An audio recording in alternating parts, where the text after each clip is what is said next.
Ladies and gentlemen, get in here. Get in here, get in here, take your seats, take your seats. It's time for another episode of the Tea and Crystals podcast. I am in a particular mood this evening. Kristal has gotten a taste of it.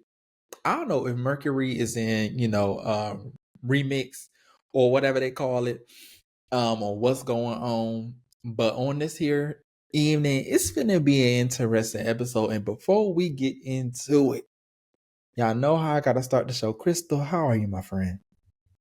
I'm good. I'm Kristal, by the way, because he was just like, y'all know who this is. You know who this is. Listen, it's episode 39. Y'all know what type of time we on by now. Y'all know what type of time we on. I'm good. It's been a pretty good, productive week.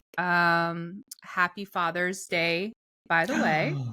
Mind you, I didn't realize because Father's Day here is a different day. So Father's Day for me already passed. Okay. That was like a week or two ago. I was about to say, apologies for not texting you. No, because my father, he called me and he was like, Happy Father's Day. And I was like, oh shit, is it Father's Day? That's my bad. That's so funny. I don't know why I didn't realize that you guys, different cultures would celebrate on different days. Yeah, I didn't know until I moved over here, honestly.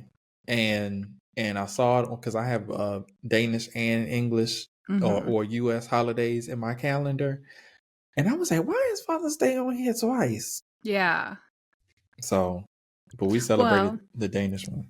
Yes. So happy Father's Day to all of you guys. We're not doing too well about remembering stuff like this before we record it because we're literally recording on Father's Day. We should have done that last episode and been doing belated. it. Yes, happy belated. While you guys also happy belated Juneteenth, because that will also pass by the time this comes out. Like I said, not very good at it. We're gonna get there. I mean, it's 38 episodes podcast in. Ever. Or 39 episodes in, but we can't even get the numbers right. Maybe by the 50th episode, we'll have gotten it down. We're still learning. But yes, happy holidays to everyone. And with that being said, I did not choose my stories based on the fact that it's Father's Day. That was strictly a coincidence, and I just didn't have time to change them. So. Okay, we will keep that in mind. No, don't apologize. We're just happy to have them. Yeah. We're just happy to have them. I'm gonna let y'all in on a little secret. Y'all ain't Kristal's mom. Get real close to the camera. I mean, get real close to the screen. Turn your volume up.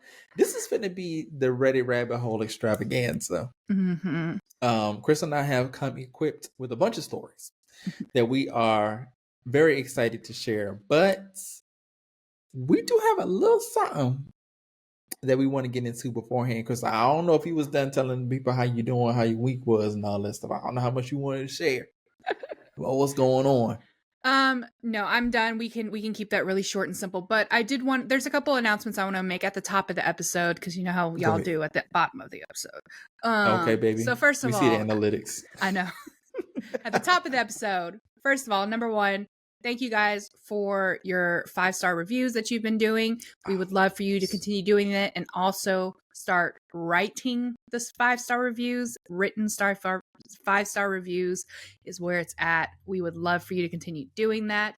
Shout out to our Facebook. We hit 8K like 2 weeks ago, and we just forgot to mention it.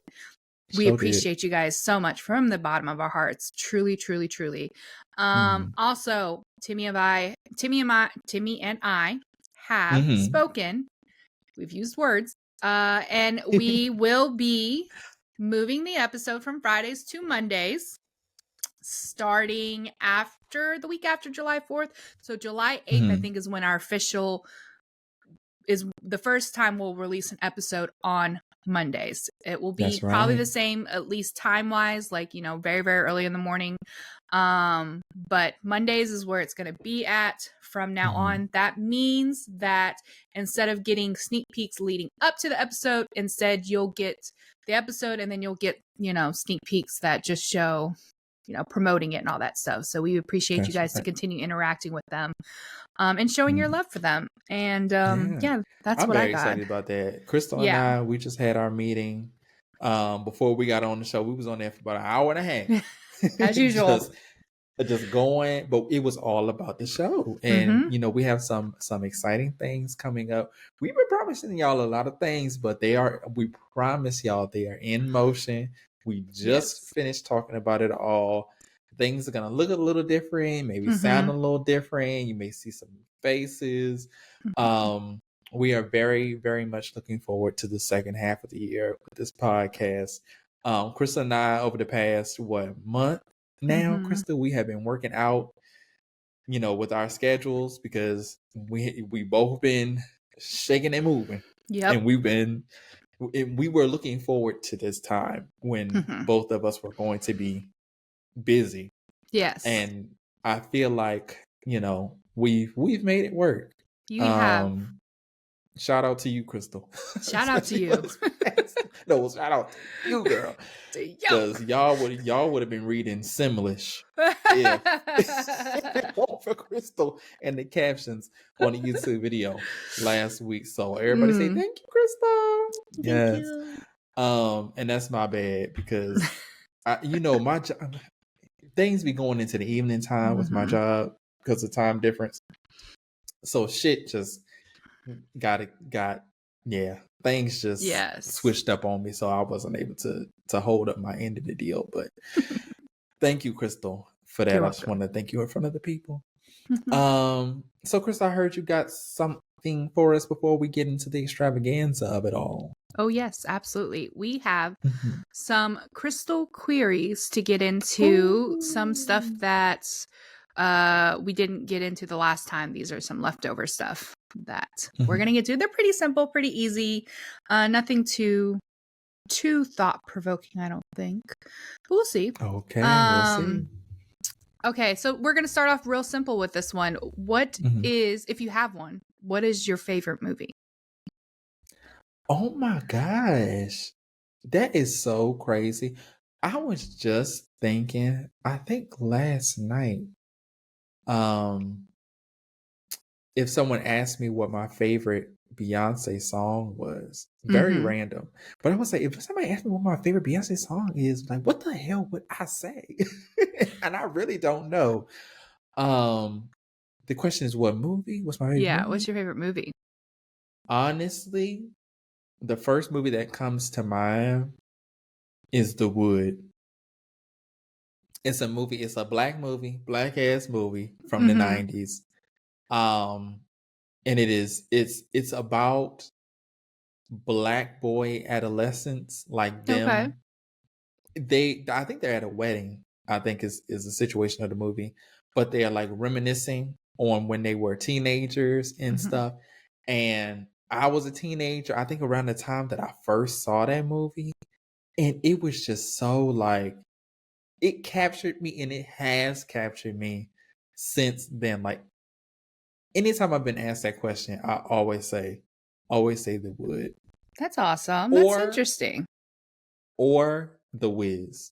The Wiz is actually my favorite. The Wiz is actually my favorite. Yeah, but that's in another stratosphere. That's one of my favorite things to exist. Like. Yeah. And I actually, the first time I watched The Wiz was actually with you when we went to the play. Oh yeah, that's right. Yeah, we sure did. It was for a school assignment, and our one of our local like theaters was putting on a show, and I was allowed to bring whoever I wanted, and so I told you about it. You were like, yes, absolutely. It was amazing. And I think, me, you, and your wife, we all went, and it was. I mean, the young actress she was absolutely phenomenal. The cast in general was great. They did a great job putting on the production, and it was a lot of fun. I really enjoyed it. Me personally, I don't know if I have a favorite movie. Okay. I'm more of a franchise girly. I love franchises. I like a movie that has multiple parts to it, and I like them all. I mean, I'm talking Lord of the Rings, Harry Potter, Twilight. My personal favorite probably might be the Fast and Furious movies.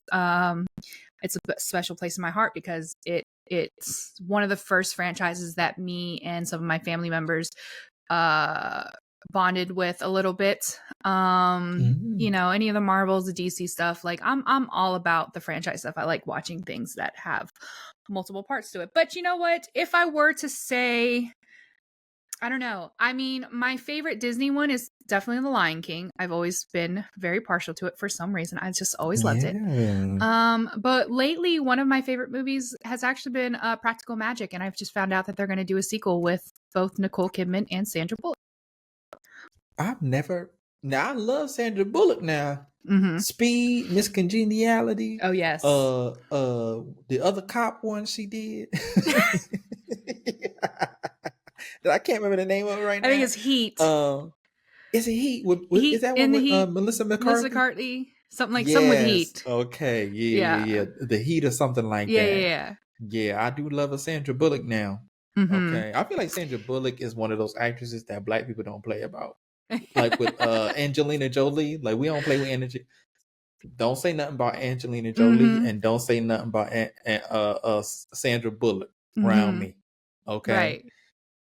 Yeah, Practical Magic is a true 90s film, and I love it so much. But they did just announce that they're going to do a sequel with it, so I'm really excited just for the fact that they're coming back. If they had told me they were doing a sequel, but like none of the actors are coming back, I was like, nah, I don't need it. Yeah, but it's just the simple fact that they're both coming back. Yeah, it's about two sisters who are witches, and they kind of grow up very differently. Sandra Bullock's character just wants to be like a family at home wife, small town, and then her sister is a little bit more on the wild side, but their family is cursed where any man that they fall in love with will eventually die.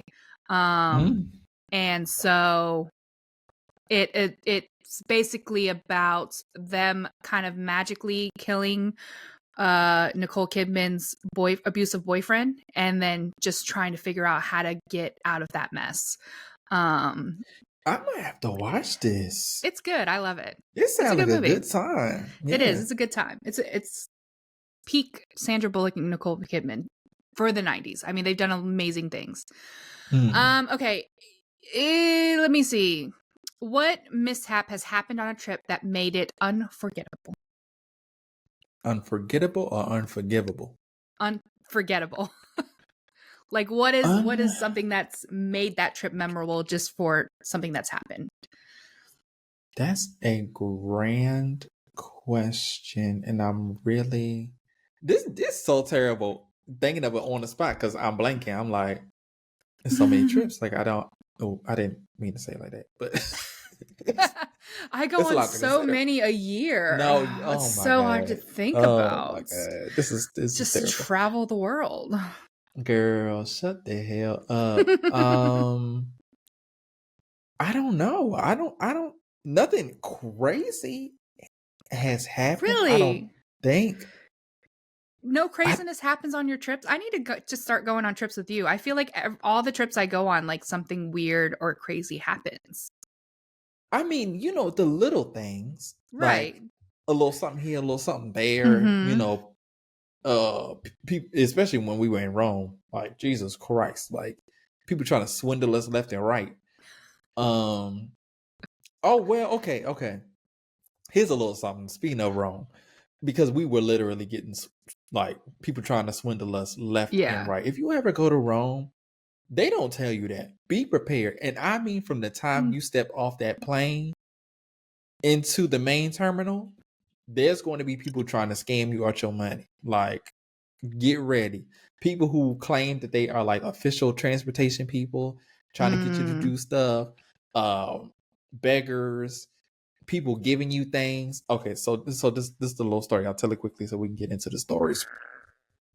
We were at the Coliseum and we were trying to find the line to get into the Coliseum. Okay, yeah. Because it was just kind of random. The ticket office is kind of like stuffed in the side. You've been to the Coliseum. Yeah. So, it's like stuffed into the side around the back side. Yeah. So we went around one side and it was a man. He was like, oh, you need help trying to find the Coliseum? We was like, yes, actually. We tried to find the entry. He was like, okay, yeah. For 678 euros, we can do it. And we was like, bye. Get away from us. So we went around the other side, right? And there's this man of African descent. I don't know if he is from Italy. I don't know if he immigrated there, but my wife and I, we standing there trying to decide what we want to do, right? And he walks up to us and he was like, "Oh my God, like I just love seeing, Black people traveling and doing things, and your beautiful wife here." I don't shoot my girlfriend at the time, but I was like, girlfriend, I ain't put a ring on it. Beautiful lady here, da da da, and all this stuff. He was like, "I just love to see it. Listen, I have these beads that I hand make. I've been selling them today, but I just want to give them to y'all. Just out of the kindness, of my heart. I just loved, I was watching y'all, like, just take them. They're beads from Africa, da da da da. That's your motherland, da da da." And I was like, "Oh, thank you, brother, da da da. Appreciate it." Take the band, and I was gonna put it in my pocket because it didn't match my outfit. And then he was like, no, you have to put it on. So he put it on my arm, put it on my wife's arm. And we was like, thank you so much, da da da. So we keep on walking. And so we had to double back because we realized where the entrance was. So then we see him making a beeline for us again. So I was like, well, what the hell he want now? And he was like, "So those beads cost 20 euros a piece. And, I have a family back home. So if you could just pay for those because you took it, and that was your agreement to me that we were going to exchange money." And I was like, "What?" So I took the one off my wife's arm. I took the one off my arm. I pushed that shit in his chest and I said, "Don't bother us no more." And we went and got in line and went saw the Coliseum, had us a good time. But that's one little funky situation that happened. I think for me, it was probably running out of gas in Spain, trying to catch our flight. Yeah. Oh no, you big tripping. Yeah, no, it definitely made the trip memorable. We had my childhood best friend's sister. She traveled a lot, so she had collected a lot of mileage. So she wanted to do this big European thing with all of her mileage. She said with her mileages from all the plane rides going back and forth between where she lived in India with her job, she was like, "I can pay for us each to travel to pick a country for us to travel to in a hotel in each of those. So we just have to pay for our airplane, our flights." So I was like, cool. So one of the places they had like a timeshare or something like that in Spain. And so I think that was like our third country we were visiting. And so we get in, this was the first time we had gotten a car. We had, decided we were going to drive ourselves because we were 2 hours away from the timeshare because it was the cheapest airport to fly into. So I'm not even going to go into all the mishaps of this trip, but basically when we got the car, they were just like, "Bring it back to us with the least amount of gas because we don't reimburse for whatever you put into it." We were like, "Okay, cool." So we went, had a good time. That's a whole nother story of how we even found our timeshare because let's just say that 2 hours turned into about 8 hours. That's another time. Anyways, so Spain in general was so we're finishing up the trip. We have a flight to catch in the morning, so we're gonna leave early in the morning. Our plan was when we were leaving, my friend's sister was like, "Do you think we should put gas in it now?" She was like, "Or should we try to drive and then put gas in it?" I was like, they said they don't reimburse us. We don't know how much gas we're going to need, and we were all saying this out. We were like, "Why don't we just drive? And then when we start to get low, we'll pull off to a side and just put a little bit in it to get us the rest of the way." And she was like, "Okay, cool." Thing is, it's not like in America where people travel regularly throughout the nights and morning. So whole cities shut down. And the road that we were on, you could see the cities, like there's no trees. So you could see the exit and the cities off into the distance. I had fallen asleep. I woke up to panicking. Like, we're going to run out of gas. Like, if we don't find something, like I just could feel the car constantly essentially going off and then making a turn and going back on. I could just feel the car doing it. So I think after like the third or fourth time I woke up and realized what was going on. And I'm like, guys, I was like, we can see if the city is dark, don't get off the exit. Just keep driving. Just keep going. I was like, we're wasting time by getting off these long exits, doing a U-turn essentially, and then getting back on the highway when we realize there's nothing open. If it's dark, it's closed. Go to the next city until we see lights. Needless to say that we did not find any city that had lights, and we broke down right in front of one of those little help boxes, mind you. So we get out. There's only 2 buttons. There's a mechanical button and then like a plus button for medical or something like that. We push the mechanical button, don't hear anything. We push it again, don't hear anything. Finally, we just start pushing both the buttons. Back and forth, back and forth, back and forth. Someone comes over the thing. None of us speak Spanish, mind you. I didn't take any Spanish, so I didn't even know any words to possibly help out. This was completely my childhood friends and her family because they are Dominican and their father does speak Spanish. So I thought they would at least know some stuff. So the first thing I was like, well, what do we say for gas? And they're like, I don't know, gasolina? Girl. So the guy comes over. First, we asked them if they speak English. We're like, English? And you can just English? English? No English? No English? No English? So then we were like, okay, well, I asked them. They were like, oh, gasolina. I was like, okay, gasolina and gasolina. Gasolina. And we're just like, yeah, gasolina. We need gas. Gasolina. It was a lot of back and forth. No one understood us. We finally get a guy out after a couple hours. He comes with the gas. By this point, we're pretty sure we're going to miss our flight. We put the gas in. The car wouldn't start. So we're like, what's going on? Meanwhile, my friend is trying to get a hold of someone in the U.S. who speaks Spanish. So we finally get a hold of someone in the who speaks Spanish, and they get on to translate. And the guy is so nonchalant. He's like, whatever, I did my job. I put the gas in the car. Like, whatever. So they're talking on the phone. And basically the guy's like, oh, yeah, well, in our country, when the cars run out of gas, like, you have to do something else to make it go, like a switch or something like that. And we're like, okay, so do it. And he's like, no, that's not my job. That's another guy's job. He doesn't come in for another hour. Oh. I said, you I was like, do you know what it is? No, I don't know. I'm just here to put the gas in. Thank you, sir. Could you please let the guy know that we need him to come as soon as possible? And he was like, he needs to be en route. Yes. And they were like, yeah, as soon as he comes in an hour. Why would this car be built like this? Mind you, he didn't even, at the time, like, he made it seem like there was this whole process, this whole thing that you had to do. So we were very confused.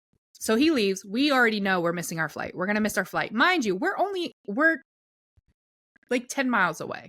Like, we're very, very close to the airport, but not close enough for us to walk and hoof it and be able to get to where we need to go, especially since we have to turn this car in. So the guy eventually comes, and it was literally like he pulls up the hood and it was like a switch or something. Like, he just did, and he was like, okay, you guys are good. And I'm like, it took two of you to do that. Guy knew. He knew.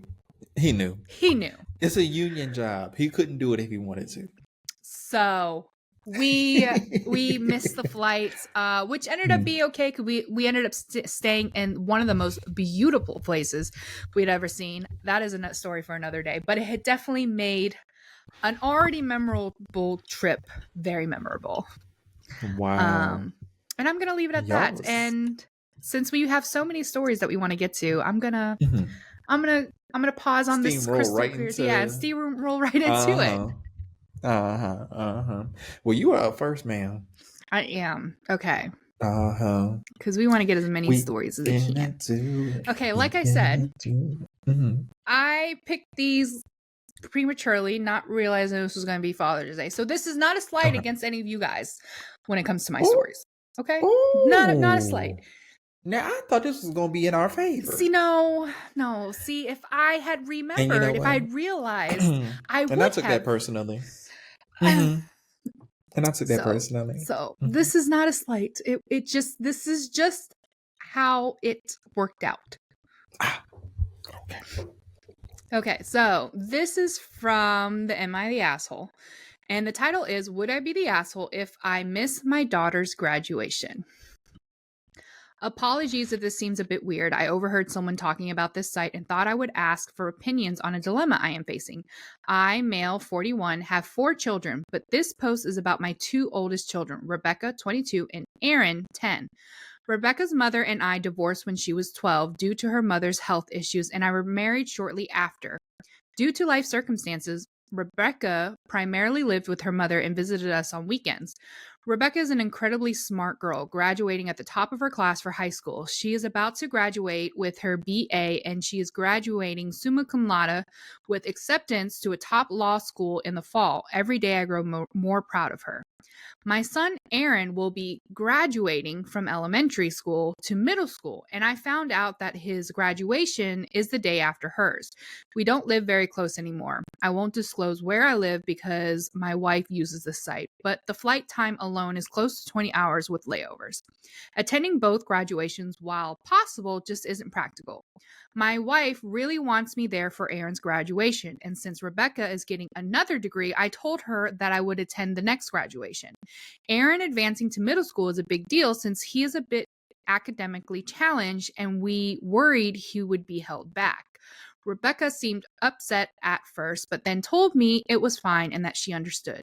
My ex called me and said that I wasn't considering her feelings in the slightest. I didn't attend Rebecca's high school graduation because my health wasn't the greatest, and with COVID still lingering, my doctor didn't recommend it. Now that I'm finally able to attend one, my ex said that me not going has really hurt her feelings. When I called Rebecca again to see how she felt, she said that her uncle Daniel would be going and that was all that mattered before hanging up. I don't know what to think now. It sounds like she never really wanted me to attend in the first place. Am I being the asshole? Girl, shut your stupid ass up. What? How are you playing the victim? And well, now I just feel like she never wanted me there in the first place. Shut. Listen, I don't know. To me, right? It sounds like you value that son over that daughter. That's just what it sounds like to me. As a disinterested party here in the story, it sounds like you value that middle school graduation, son. Elementary school. Elementary school. Academically challenged in elementary school, sir. All them kids in there dumb as hell. They still blowing spit bubbles out their noses in the 5th grade.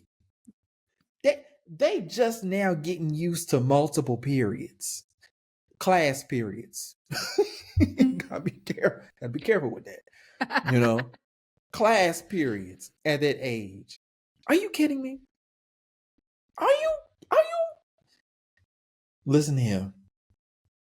If he let me hold on tight, Jesus. Let me hold on to the him because I'm about to go berserk on this old man and I'm trying not to. It's Father's Day. Your daughter has worked so hard to get where she has gotten. To graduate at the top of her class in college, it's hard enough to was it in college or she graduated at the top of her class in high school? She graduated, I want to say it was top of her class for high school, yeah. High school. Yeah. That's difficult. To get through college alone is another feat in and of itself. And the fact that you can't be there for her on that one day,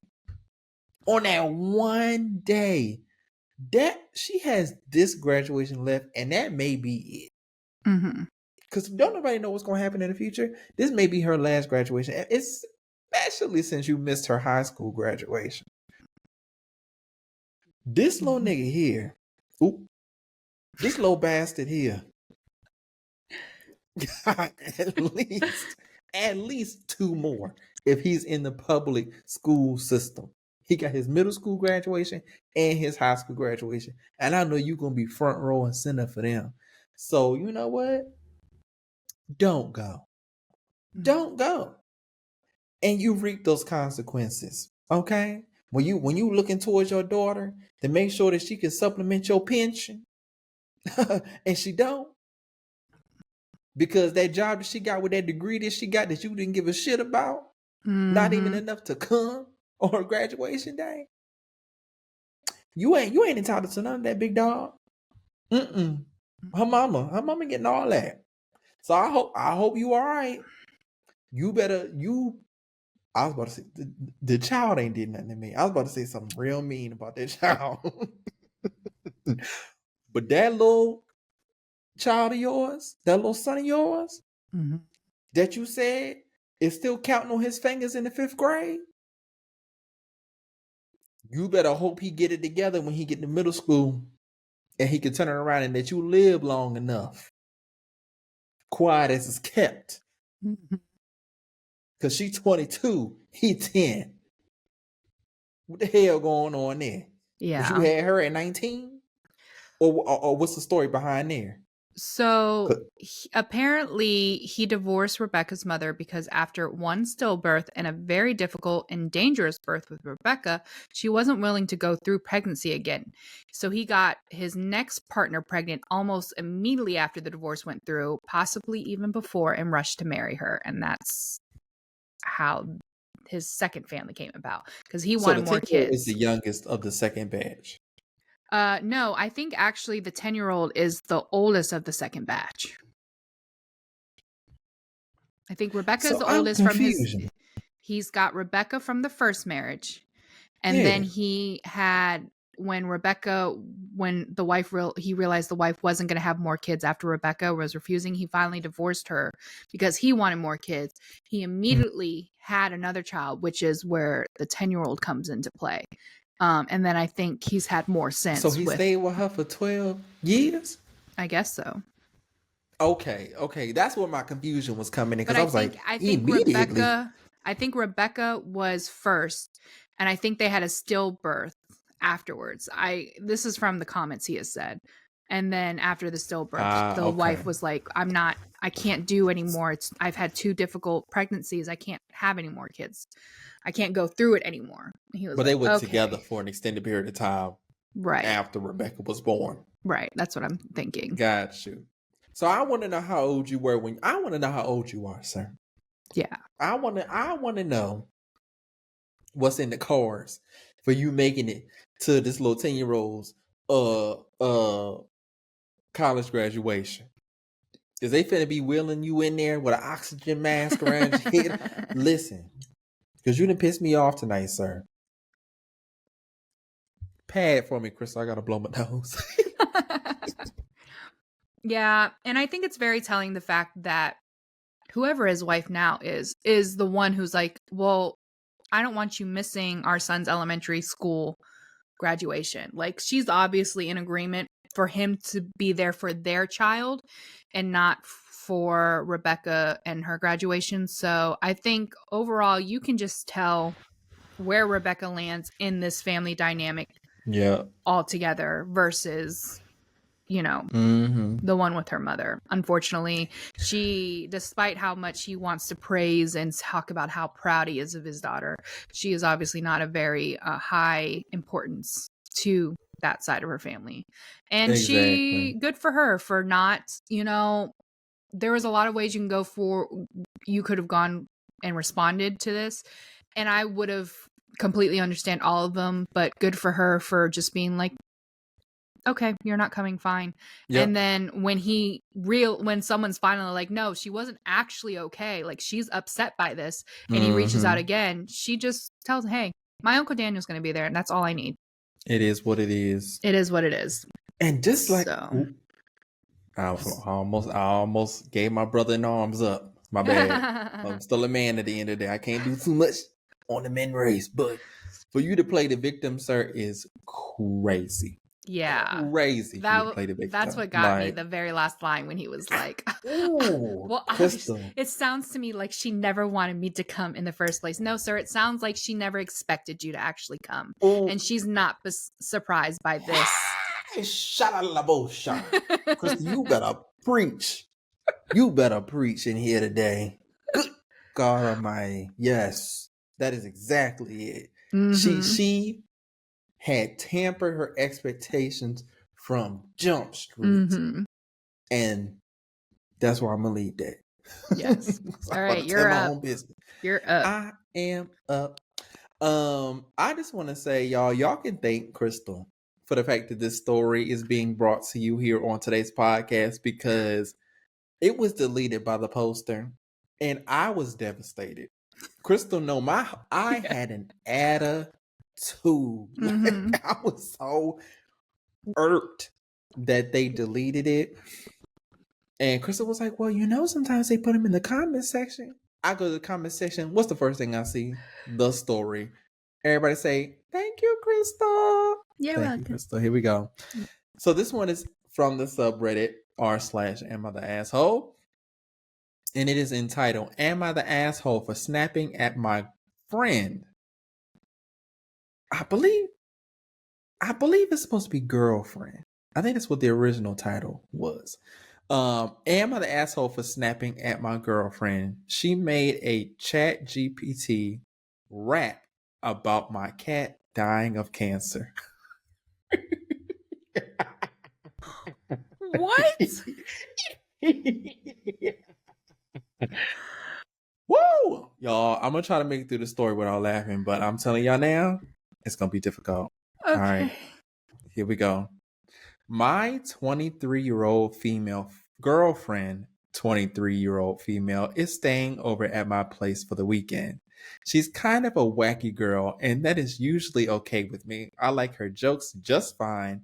That's why we're girlfriends. Okay. I'm sorry to pause in the middle of the story, but the text has been changed because I'm positive that it said girlfriends before. So I'm going to change it to girlfriend. If that's wrong, sue me. But I'm gonna start over. But I'm putting this in the context that they're girlfriends because I'm pretty positive that they were in the original story. Okay, here we go. My 23-year-old female girlfriend, 23-year-old female, is staying over at my place for the weekend. She's kind of a wacky girl, and that is usually okay with me. I like her jokes just fine. That's why we're friends. But I feel like she just went too far. My lovely cat, Sissy, hasn't been feeling great. We noticed when we got back that she hadn't eaten any of her food. It's a timer, and she usually eats at 5 p.m., and we got back at 7, and it was untouched. Later in the night, my girlfriend, Emma, told me that Sissy had pooped on the bath mat, which is right next to the litter box.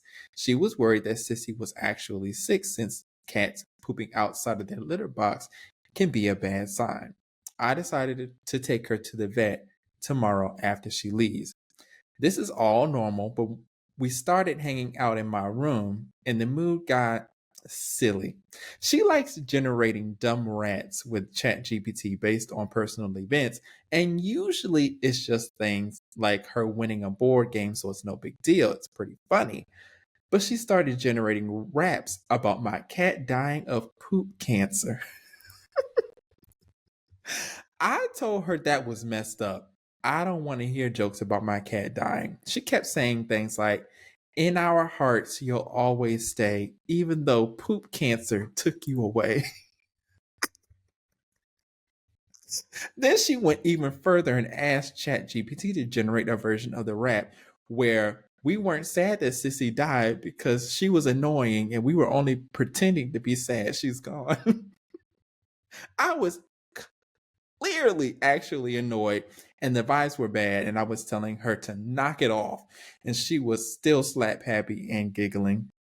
The final straw was her asking AI to write her a rap where she gave Sissy poop cancer on purpose to kill her, and singing at the lines like, poop cancer, yeah, we did it with spite. Sissy's gone now, and it just feels right.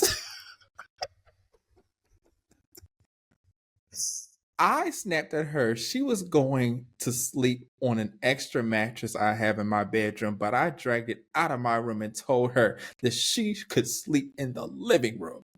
I live alone, so I don't have any roommates to bother, but I told her I didn't want to sleep in the same room as her and needed some space to myself. she's really mad at me for ruining her good mood, and that it was obviously a joke. And she said that my dumb cat was probably fine and not even sick anyways, which pissed me off. The rest of the visit has been good, but I was having a good time hanging out with her. I don't know why she had to end it like this. Am I the asshole? I got down laughing. That line about she's gone now and I'm sorry. I am weak. No, you're not the asshole. As I've said in the past, you don't get to decide what is funny to other people. This person, obviously. Yes. And when it comes to our pets, a lot of us, you know, I won't say everyone, but a lot of us consider them family. And it is very hard to imagine possibly losing them. And so when they're sick, you don't know what's going to happen. So you always, you know, you're feeling anxious. I get she was trying to make her feel better, maybe take her mind off of it, but she was definitely going about it in a very strange way, considering all the raps included her cat dying. That's not usually something that someone would want to be listening to when they don't know what's wrong with their animal. I'm going to be on the other side of the fence. You sensitive as hell. Why can't you laugh? That shit was that shit was funny. You don't know if the cat is listen. No. At the end of the day, it's a cat, y'all. No. It's a cat. No. That cat got 12 years. It doesn't matter. It doesn't matter. The cat out of here before you. That's God true. willing. That is very true. But you don't get to decide what's funny to someone else. Girl. No. Sensitive or not. And you're probably right. She's a very sensitive person. And for her, something like that isn't funny. Girl, you need to put your big bitch britches up. Okay. No. That's not for you to decide. That shit was funny. That was stupid. Well, what was her name? Me and Emma would have been in there rolling across that living room floor because that was funny. So yeah, good for you guys. What she said, I would have been in the bedroom like, it's okay. I know they're assholes. Don't worry about it. It's fine. Like, don't think about it. Like, come on, let's put on Bridgerton. Your cat's probably fine. Just don't listen to them. They're assholes. Poop cancer, yeah, we did it with spite. Sissy's gone now, and it just feels right. Would have had my ribs cracking. I'm sorry. Kristal, you telling me you would have been mad at her if she made that rap for your dead cat? Probably not. Okay. I was about to say. But, you know, I don't know this girl. She might be a sensitive person. And considering she doesn't live with a roommate, the only companion she has at home is this cat. So. You know what I just thought of? You know who I think wrote this letter? Somebody that we used to work with. That could be a lot of people. Girl, the only person that we worked with that would care this much about a cat. Oh, yeah. And it would make sense for her because she was that type of person. So while we might think you should lighten up, you can't decide that for someone else. That's just who they are personally. The whole thing makes sense. The whole story. When I first read it, they came to my mind, actually. Because I was like, girlfriend. Anyway, look, girl, you up next. I'm up next. We're moving on. Mm-hmm. Not the asshole from me. Yeah, I guess. Your friend is weird. Okay. This is weird. Don't do her friend like that. Her friend is not weird. Her friend is creative. Creatively weird. It's not a bad thing. Okay. Okay, this one says, am I the asshole for telling the stepfather who raised me that he's not my dad when he didn't treat me like his son? My mom married my stepfather when I was only 1. He had a 1-year-old son, and then they had a daughter a year later together. My stepbrother and I are 16 now, and our half sister is 14. Stepfather is the only father figure I know, and I've always called him dad. My actual dad is not in my life. Growing up, I always noticed that he treated me differently. He never mistreated me, but he was always more interested in his own children than me. In fact, he always showed very little interest in me. I've always felt like a second class family member. My mom treats my stepbrother exactly like me, but stepfather doesn't do the same for me. Anyway, the last couple of years have been difficult because stepfather started doing stuff with my siblings, like going on trips, going fishing, or hiking, father children bonding moments, as he called it, and he's never taken me with them despite me asking to go. Initially, he always said maybe next time until I called him out last week and he took me aside and explained that this is for him and his children. I'm not his child like they are. He said he loves me, but it's different. He can't dilute the experience by bringing me as well. But he said my mom can spend some mother child moments with me and my sister if she wants to as well, and that it would be good for us to have that for only ourselves. This conversation happened on Friday before they went off for a weekend trip. My mom told me that this is how he feels. She can't change it, but she's made sure I'm always treated equally when it comes to money, which is true. But she can't change the way he feels, so I need to accept it.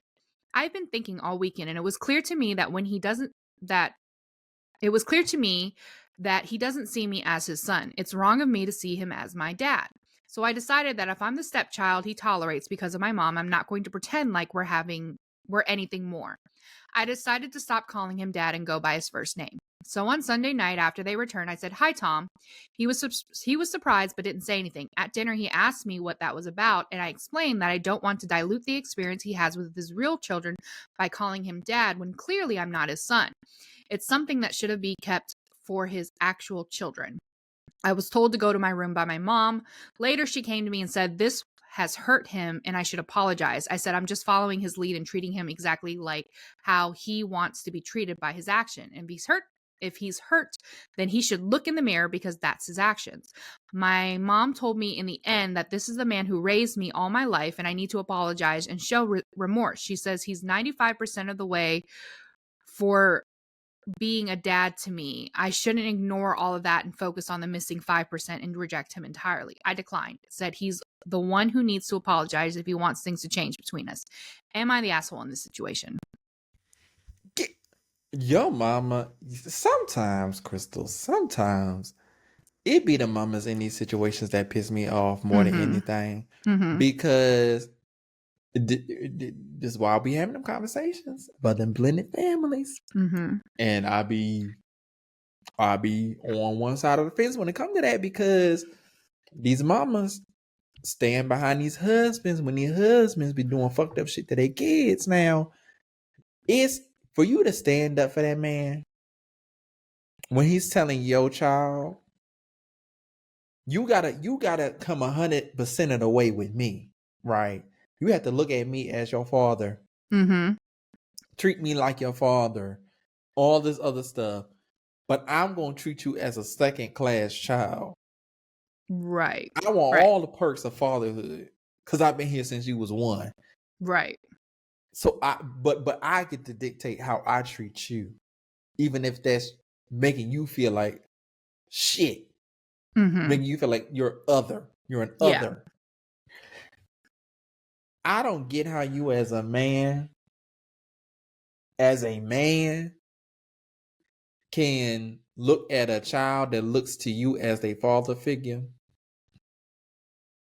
and tell that child, "Yeah, I'm your daddy, but I ain't your daddy like that, little nigga." Little boy. Lord, I can get too comfortable. I'm sorry. Little boy. That's for the After Dark specials, okay? Girl, because I need to catch myself. That's insane to me.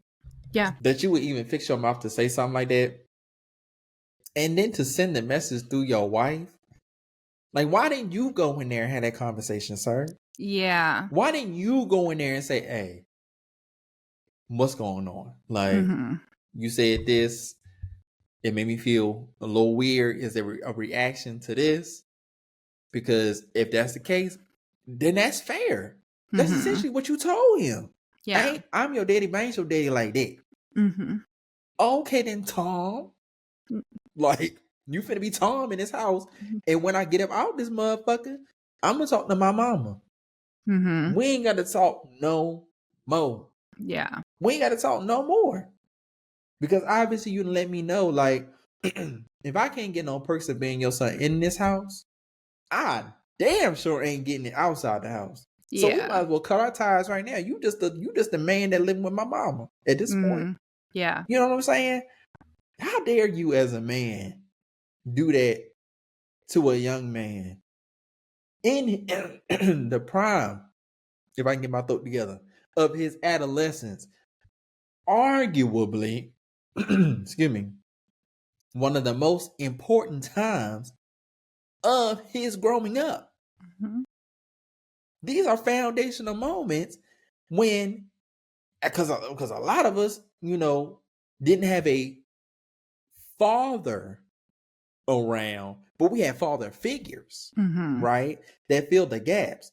And for you to be that for that young man and you still not do the job, that is extremely harmful to him. Yeah. Boy, this did piss me off. Like, I will never understand how people don't think their actions affect kids as strongly as they do. Like, what made you think you could take 2 out of the 3 kids in the household out on all these family type adventures? They come home, it's not gonna upset the one child missing from it. They're gonna have whole stories, whole experiences that they're gonna be recounting when they get older. That this ain't just this moment, sir. Yeah. This is for the rest of his life.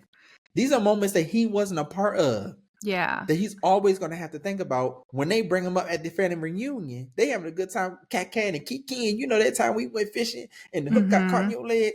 Yeah. And he's sitting there like, damn, I was playing Tekken for the 16th time because y'all left me at home again. Yeah. Like, you're alienating your family household.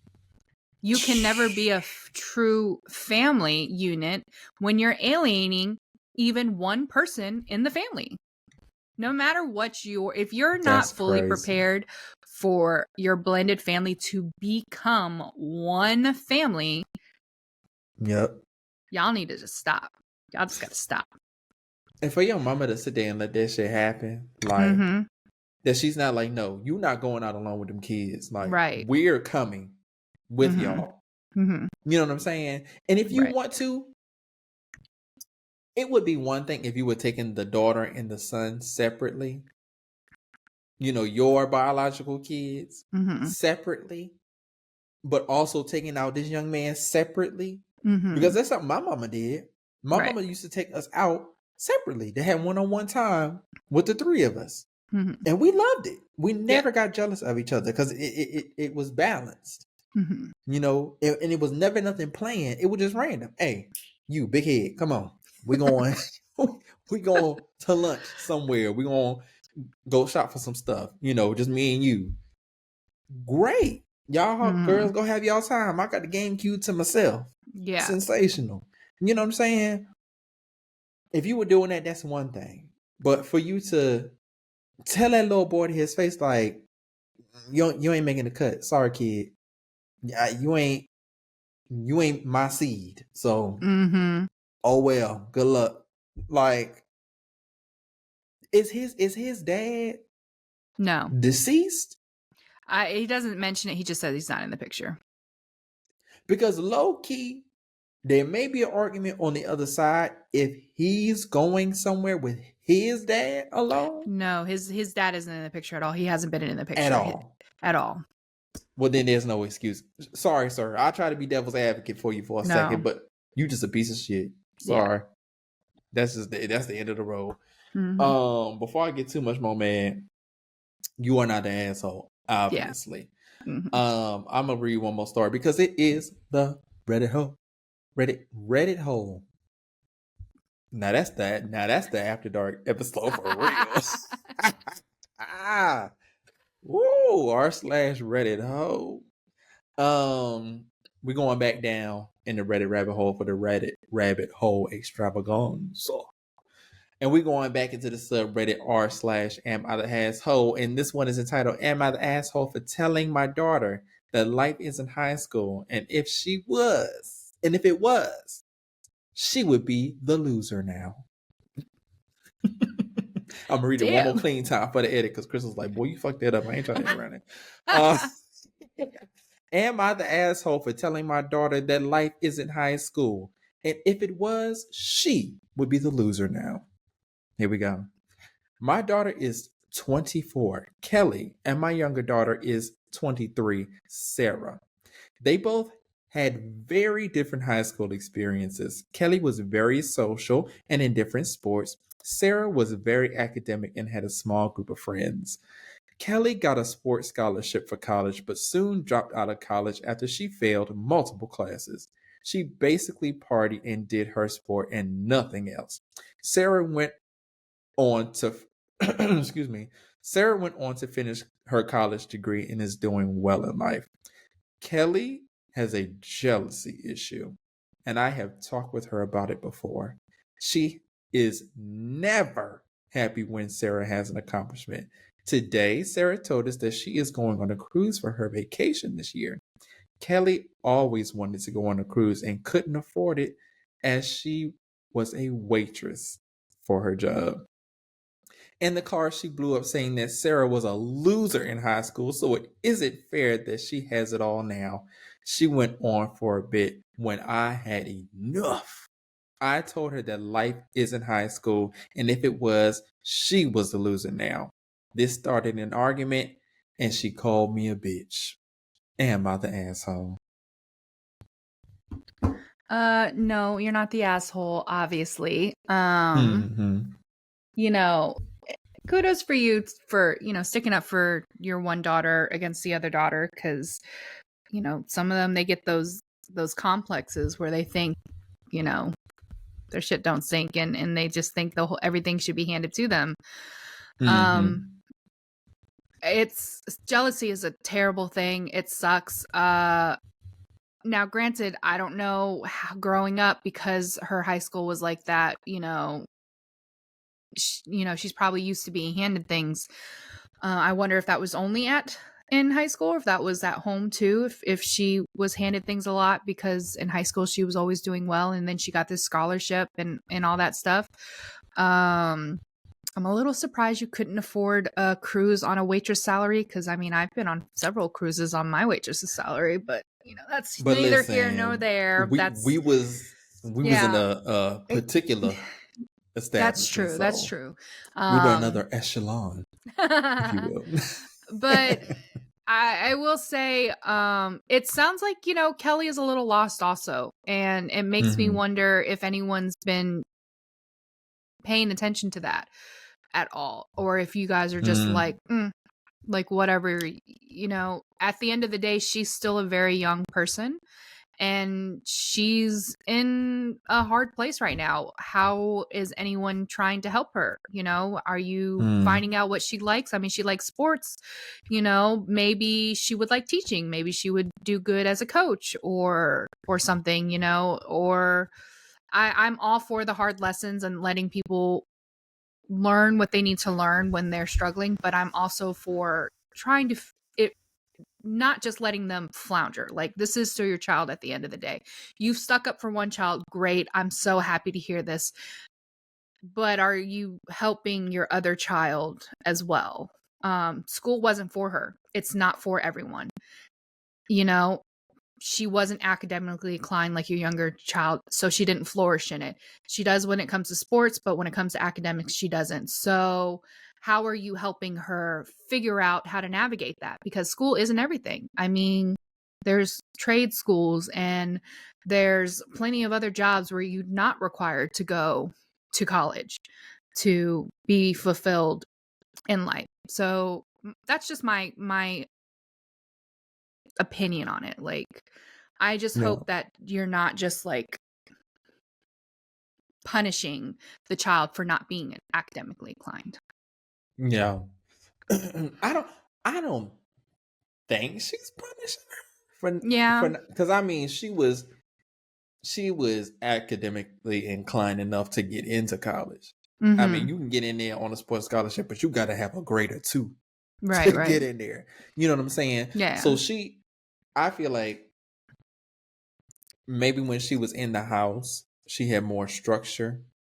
So she had to bring them books home, as my grandfather used to say. You know, she used to get them books during that time, but when she got to college, she got bucked the fuck wild because that's her nature. You know, it isn't her sister's nature, so nothing really changed for her. You know, she always operated well in that you know, structure because she didn't really need it.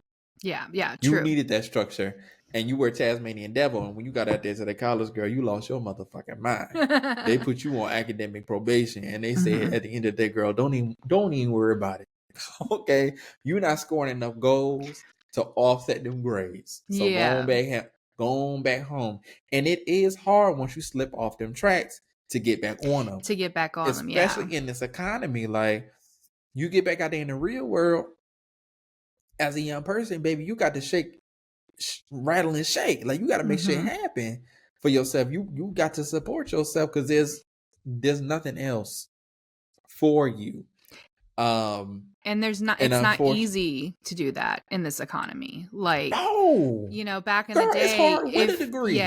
If back in the day, you know, you could get a degree while having one of these jobs. And so if you weren't getting a degree, at least one of these jobs would hold you over for however long you need to. That's not the case anymore. No. And that was what, 10 years ago? Yeah. And I can see 10 years ago it was possible.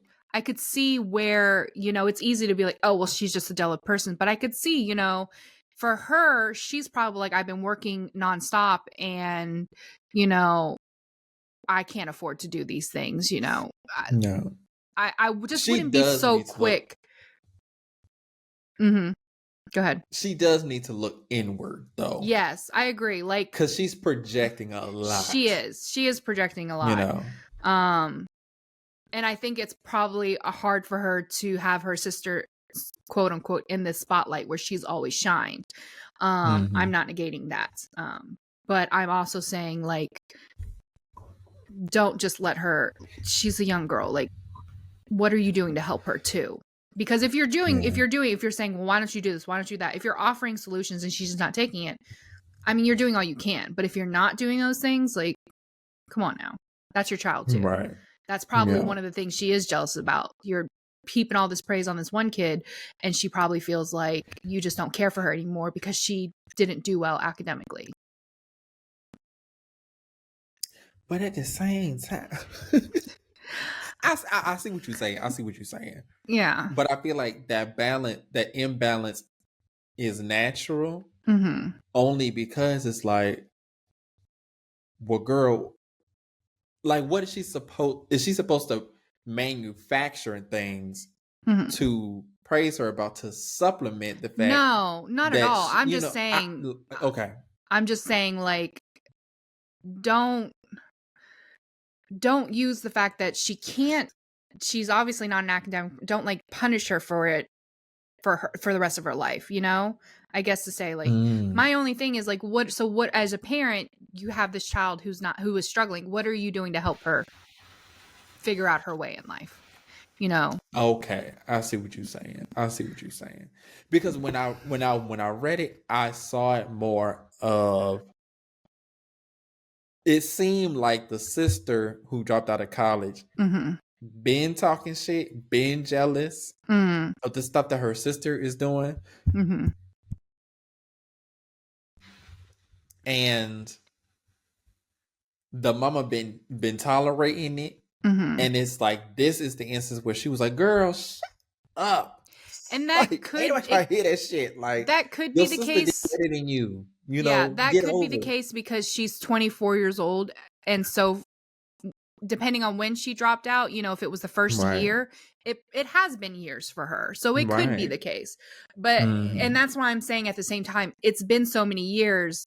have you guys done anything? Have you had a talk with her about what she plans to Right. do? Because that was one thing about my Okay. mom. She like, I got my associate's degree at 21, you know, where most people, it only took 2 years. It took me 4 years.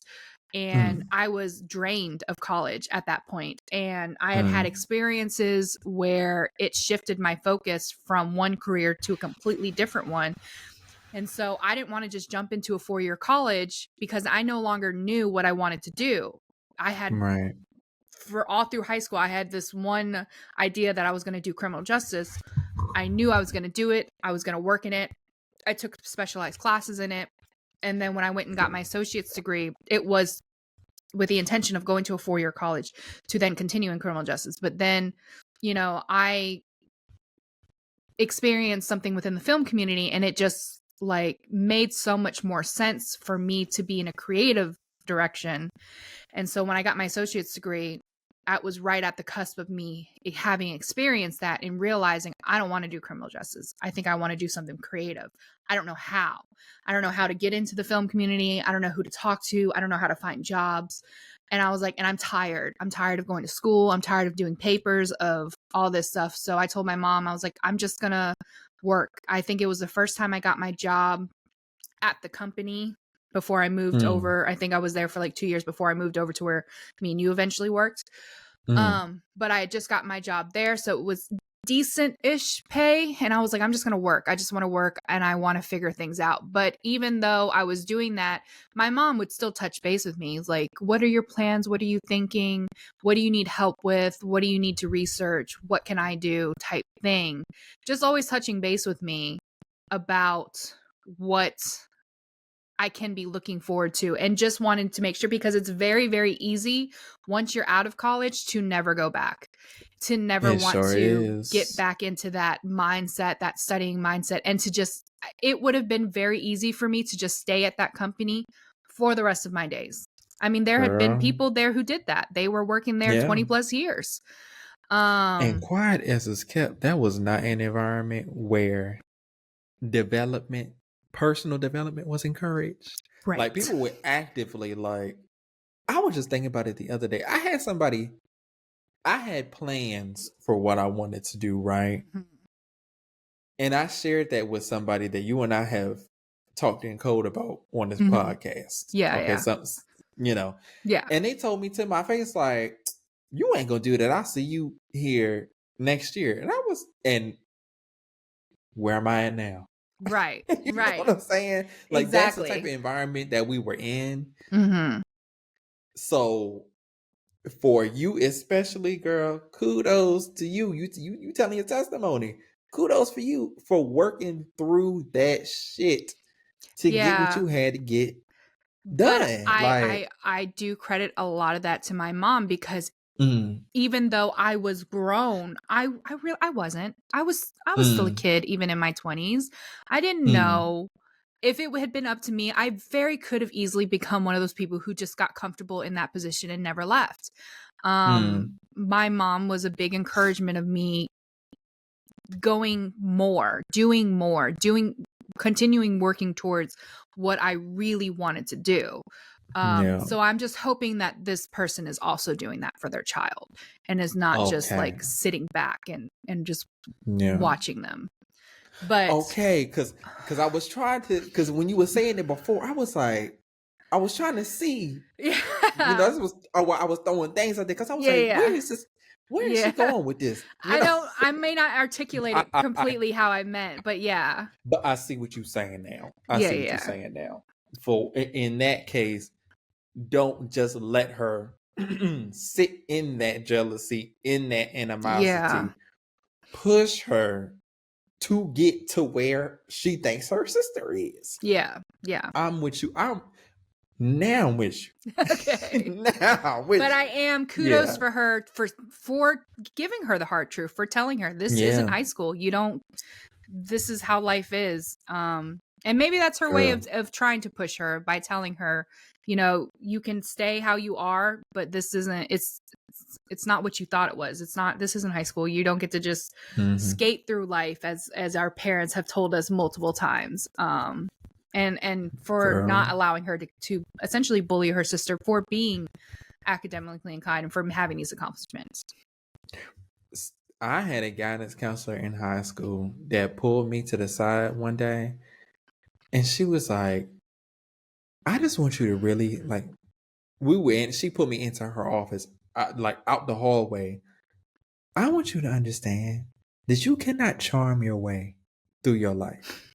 Like, and I was like, what you mean? No, but I really want you to understand that.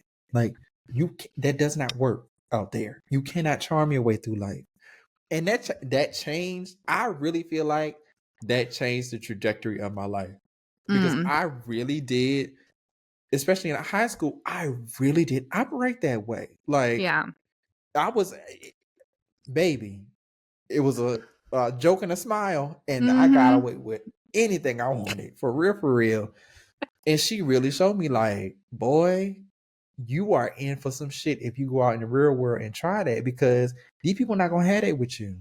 They gonna look at you like you crazy. Yeah. So I'm with you 100%. The hard truth is necessary. However, you do need to support your child to get them to where they feel like they need to be. Right. Amen. Hallelujah. Thank you all for joining us for another episode of the Tea and Kristal podcast. I enjoyed myself this evening, Kristal. I don't know about you. I did. I enjoyed myself. The rabbit hole extravaganza was extravaganzing, if you will. Okay. So we want to thank you all for joining us for another episode of this here podcast, the Tea and Kristal's podcast. If you like what you heard, as Kristal mentioned at the top of the show, please, if you are still here at the end of the show, don't you end it. I'm not done with you yet. Listen to what I have to say. Damn it. Please leave us a 5-star review on Apple Podcasts, Spotify, or wherever you are listening. Make sure that you leave a written review. Put them thumbs to that QWERTY board and get to typing what you love about the show, because we want to know that people want to know. The algorithm wants to know. And we want to get out there. And we got some excited things coming up in the second half of the year, and we want even more of y'all to be here with us for that. If you like what you saw, make sure that you like, comment, share, and subscribe on the YouTube page. If you have any questions, comments, or you would like to share your own story with us, please do so at teaandkrystal@gmail.com. That's teaandcrystal@gmail.com. You can also hit us in the DM. It go down in the DM. On any of our social media pages, we will take your story there as well. Make sure you subscribe on YouTube and follow us on Facebook by searching Tea and Kristal's podcast. Follow us on TikTok, because it might get live over there, at Tea and Kristal's podcast, and on Instagram at Tea and Kristal's pod. Now, Kristal, is there anything you want to say to the people before we get the hell up out of here? Nope. I hope you guys enjoy your belated Father's Day, your Juneteenth holiday, and we will see you next week, next Friday still, on the Tea and Kristal's podcast. Yeah. Bye. Bye, y'all. Look at them hearts.